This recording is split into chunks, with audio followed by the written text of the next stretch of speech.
Guys, ndabashuhuje rero. Uyu muvandimwe wanjye uri hano ngo hari icyo ashaka kuvuga cyangwa se hari icyo yifuza kubaza. Ubu rero ngiye kumuha umwanya gusa mbere yo kumva mwanya nyine ahangaha mudusanze ni kuri none nari ngiye aha mudusanze rero byari binjabuze aha mudusanze ni ahandi ni kuri DAC TV. Yes, ni DAC TV cyangwa se Daily Adventist TV. Ahangaha rero uko muri kumbona nubwo nyine ndi kumwe n'umuvandimwe hano ndagira ngo avuge ikibazo agiye kubaza tugire tuganiraho kuri icyo kibazo musubize namwe mwumva, ubundi nimara kumusubiza dukomeze uko nyine ikiganiro cy'uyu munsi nk'uko twahigenje ni uko twaje kuri kamera turi babiri nyine ubwo murabyihanganira. Yes, umuvandimwe ngaho ikibazo cyawe ufite ubundi ibintu ushaka kubaza ni ibiki bisobanura nyine ngiye ibintu byo gusobanuza. Urabona nyine ukuntu nambaye na ibintu by'imituku nyine okay, ni ibintu bijyanye na Separate niki umunsi w'abakunda. Umunsi w'abakundana. Okay, ni umunsi w'abakundana ngo nibyo ashaka kumenya ngo ibintu ngo bya Separate ngo ni ibiki. Ubwo rero niba ari byo ashaka kumenya rero nasana nyine cyo ubanza bimbwire hakosha siko kuko ndabona wana byambariye siko ndeba wambaye ibintu by'imituku man twambaye ibintu by'umutuku ngiye dore ni gashate nawe ni sawa rero ahubwo kugira ngo akagoye ubwo wasanga ufite icyana usanga ufite icyana uzasohokana kuri uwo munsi niyo mpamvu uri kubona utangiye kushaka kumenya ibintu byari byo nkaba bijya mu minsi two byabona ari hatanye gusa nta kundi nyine tunabona wambaye imituku hasi hose hejuru ushana kundi wambaye neza by the way. Katwikomereze twe gutindira abantu tudatinda kuba ndende sibyo. Katwikomereze mbabwire ngiye ukuntu ngo ushaka kumenya ngo ibintu by'amateka Separate ubundi byagenze rero reka mbibabwire buri wese abyumvireho cyangwa se buri wese ahita amenya ngo byagenze biti amateka yayo ubundi yaje ati.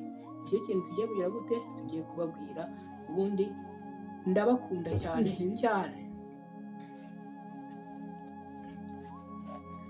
Yes, niko nari mvuze ngo ngiye kugira gute ngiye kubibabwira. Reka mbibabwire rero mbasobanurire ukuntu byagenze. Ubundi iyi ni inkuru ndende nyine ndi kubura ahantu nyihera kubera ukuntu yatangira nta kibazo ibintu by'amarangamutima ibintu bisa nyine nk'ibibabaje ariko nyine muremera mu byakira. Ubundi iyo bita Valentine's Day cyangwa se Separate uba ushatse kubivuga mu rurimi ushaka cyangwa se ushatse kubivuga uko wabimenyereye ubundi ifite inkomoko mu Baroma cyangwa se mu gihugu cy'i Roma. Urumva hari i Roma niho ifite inkomoko ubundi niho uyu munsi waturutse. Ubundi hari umupapa witwaga Mutagatifu Valentine cyangwa se Valente. Urumva hari umutagatifu witwaga Valentine noneho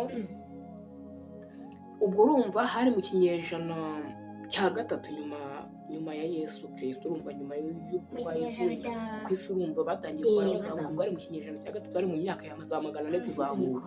Noneho icyo gihe umwami bitaga Claudius wa kabiri yari yarabujije abasirikare gushaka abagore avuga ko ngo gushaka nyine ngo abagore kw'abo basirikare bituma batitangira igihugu ngo bitange bajye mu ntambara n'imitima yabo yose kuko barwanaga bazi yuko niba pfari imiryango bari busige bigatuma batari bwitangira igihugu neza nkuko bakaba bakitangira baza kuba n'abagore cyangwa se nta miryango yindi bafite.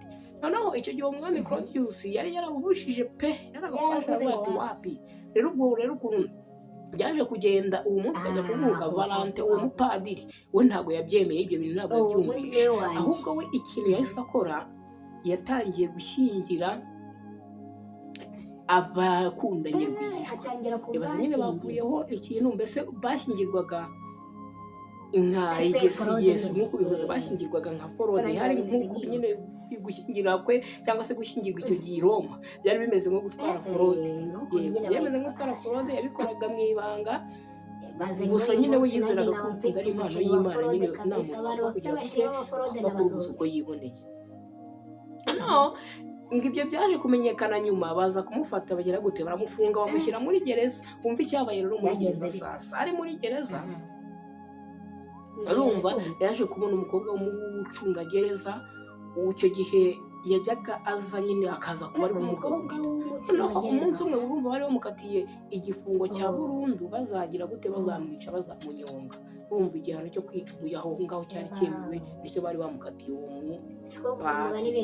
Hanyuma ku itariki ya mbere y'uko itariki ya 14 z'ukwezi kwa kabiri zigera muri iyo myaka, muri uwo mwaka bari barimo, yaje kwandika ibaruwa, ayandikira umukobwa w'umucungagereza, arangije yandika mu magambo menshi yanditse, ariko arangije yandika ngo from your Valentine, cyangwa se guturuka kwa Valentine wawe.